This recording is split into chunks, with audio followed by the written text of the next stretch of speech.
ಇವತ್ತು ಆದಿತ್ಯವಾರ. ಈಗಾಗಲೇ ನೀವು ಬೆಳಗಿನ ನೋಡ್ತಾ ಇದ್ದೀರಿ, ಸಹಸ್ರ ಸಂಖ್ಯೆಯಲ್ಲಿ ಜನರು ಬರ್ತಾ ಇದ್ದಾರೆ. ಭಾರಿ ಸರತಿಯ ಸಾಲಿನಲ್ಲಿ ಶಿಸ್ತಿನಿಂದ ಇಲ್ಲಿಯ ಜನರು ಇಲ್ಲಿ ಬಂದು ಶಿವಲಿಂಗಕ್ಕೆ ಅಭಿಷೇಕವನ್ನು ಮಾಡ್ತಾ ಇದ್ದಾರೆ. ಬಹಳ ಭಕ್ತಿ ಭಾವ ತುಂಬಿದ ಜನಸಮುದಾಯ.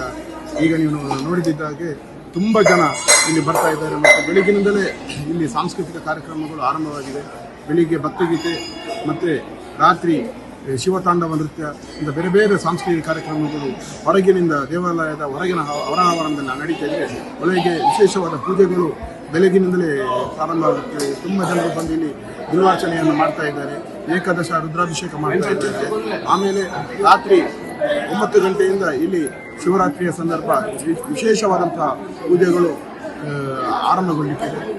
ನಮ್ಮ ದಕ್ಷಿಣ ಕನ್ನಡದಲ್ಲಿ ವಿಶೇಷವಾಗಿ ನಾವು ದೇವಸ್ಥಾನದಲ್ಲಿ ನೋಡುವ ಹಾಗೆ ಅರ್ಚಕರು ಪೂಜೆಗಳನ್ನು ಮಾಡ್ತಾರೆ. ಗರ್ಭಗುಡಿಗೆ ನಮ್ಮ ಬೇರೆಯವರಿಗೆ ಪ್ರವೇಶ ಇರುವುದಿಲ್ಲ. ಆದರೆ ಇವತ್ತಿನ ಶಿವರಾತ್ರಿಯ ಸಂದರ್ಭದಲ್ಲಿ ಇಲ್ಲಿ ಇರುವಂತಹ ಕದ್ರಿ ಕ್ಷೇತ್ರದಲ್ಲಿ ಇರುವಂತಹ ನಮ್ಮ ಏನು ಗೋಮುಖ ತೀರ್ಥದಲ್ಲಿ ಬರುವಂಥದ್ದು, ಅದು ಕಾಶಿಯ ಭಗೀರಥ ತೀರ್ಥ ಅಂತ ಹೇಳುವಂಥ ಒಂದು ಐತಿಹಾಸಿಕ ಹಿನ್ನೆಲೆ ಇದೆ.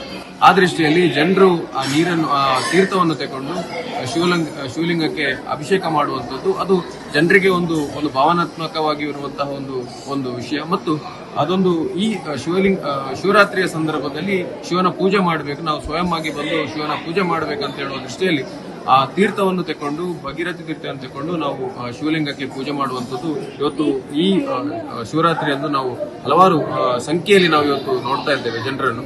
ಮತ್ತು ಇದೊಂದು ಭಾವನಾತ್ಮಕ ಒಂದು ವಿಷಯ ಕೂಡ. ಯಾಕಂತ ಹೇಳಿದ್ರೆ ನೀವು ನಾರ್ತ್ ಪಾರ್ಟ್ ಆಫ್ ಇಂಡಿಯಾದಲ್ಲಿ ನಾವು ನೋಡಿದ್ರೆ ನಾವು ಸ್ವಯಂವಾಗಿ ಅಲ್ಲಿ ಹೋಗ್ಬೋದು. ಆದ್ರೆ ಇಲ್ಲಿ ವಿಶೇಷ ಏನಂತ ಹೇಳಿದ್ರೆ ಇಲ್ಲಿ ನಮ್ಮ ಭಕ್ತರಿಗೂ ಇವತ್ತು ಒಂದು ವಿಶೇಷ ಶಿವಲಿಂಗಕ್ಕೆ ಪೂಜೆ ಮಾಡುವಂತ ಅದೊಂದು ಭಾವನಾತ್ಮಕ ಅಂತ ಹೇಳಿಕೆ ನಾನು ಬಯಸ್ತೇನೆ. ಜನರನ್ನು ನೋಡ್ಬೋದು, ಜನರಿಗೆ ಒಂದು ಶಿವಲಿಂಗ ಅಥವಾ ದೇವರ ಪೂಜೆ ಮಾಡಬೇಕಂತ ಹೇಳುವ ಒಂದು ಇಚ್ಛೆ ಇರ್ತದೆ. ಆ ಇಚ್ಛೆಯನ್ನು ಇವತ್ತು ಕದ್ರಿ ಮಂಜುನಾಥ ದೇವಸ್ಥಾನದಲ್ಲಿ ಇಲ್ಲಿಯ ಶಿವಲಿಂಗಕ್ಕೆ ಒಂದು ತೀರ್ಥವನ್ನು ಅಭಿಷೇಕ ಮಾಡುವ ಮುಖಾಂತರ ಅವರ ಭಕ್ತಿಯನ್ನು ಅವರು ತೋರಿಸ್ಕೊಳ್ಳಿಕ್ಕೆ ಒಂದು ಸಹಾಯ ಆಗ್ತದೆ ಅಂತ ಹೇಳಿ